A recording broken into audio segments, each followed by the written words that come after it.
Preliminary work. Loosen the bumper at the side. Corresponding video in the description or in the information card. After detaching the bumper, loosen the headlight. The headlight support plate is pushed into the fender, so you have to make some space here. On the facelift model, by removing the top screw, Torx 30.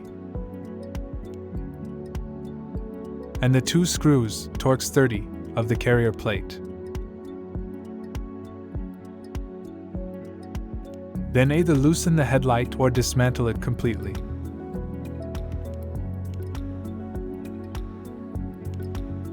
If you reinstall the headlight on the old screw marks during installation, it is usually not necessary to adjust the headlight range. For more information, I have linked a video in the description or in the information card. The fender is screwed on a total of 11 times. Screws 1 and 2 are located under the bumper guide.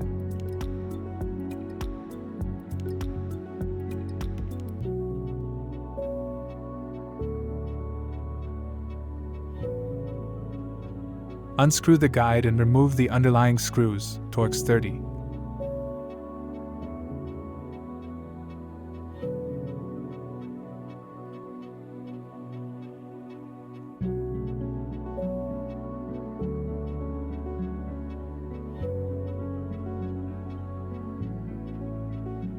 Three screws are located on the inside/back of the fender. Therefore, it's necessary to remove the wheel housing liner. I don't think it's necessary to go into more detail here. Simply remove all screws, Torx 25, and the plastic expanding rivets.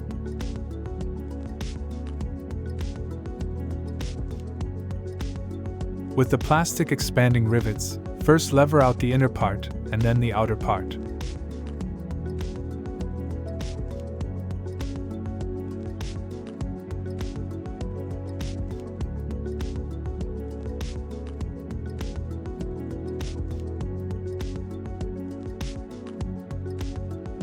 After the wheel housing liner is out, remove the cover on the inside.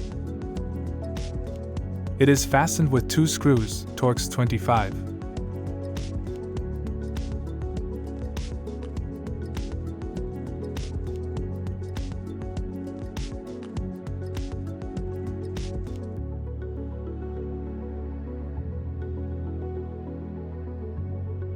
Then you can see the 2 screws, Torx 30, from the fender to the A-pillar.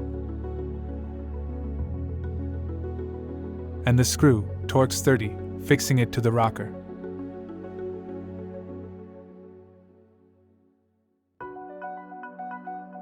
Remove the 3 screws.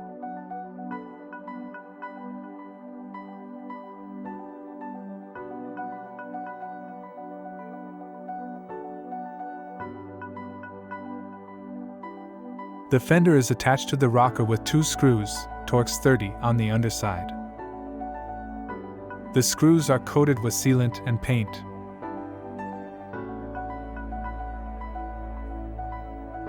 Scrape off the sealant until the screws are accessible.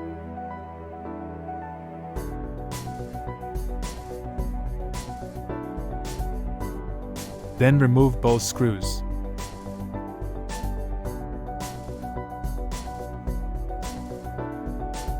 The fender is already free on the underside.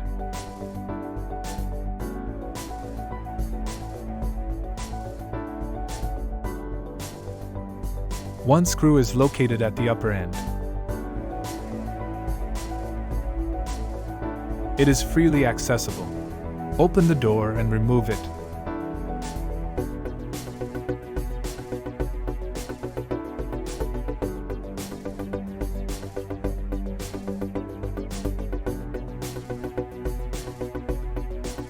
Now the fender is only fixed with the 3 screws on the top.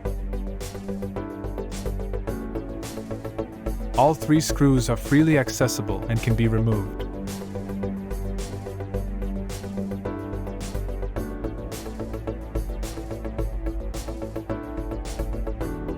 After these screws have been removed, the fender can be removed.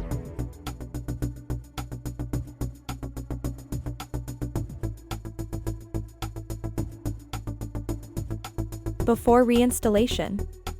If you want to mount a new fender, you should consider that the 3 retaining plates on the top have to be ordered separately or have to be remounted.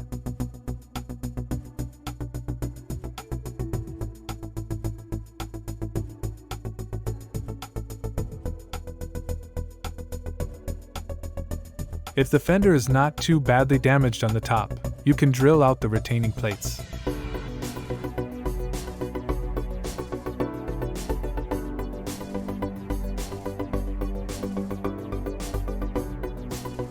And mount/rivet again on the new fender.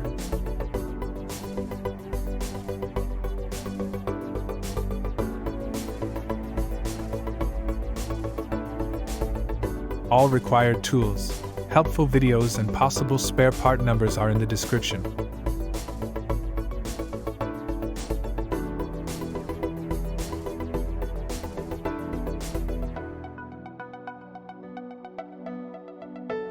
That's it for this video. Good luck with doing it yourself.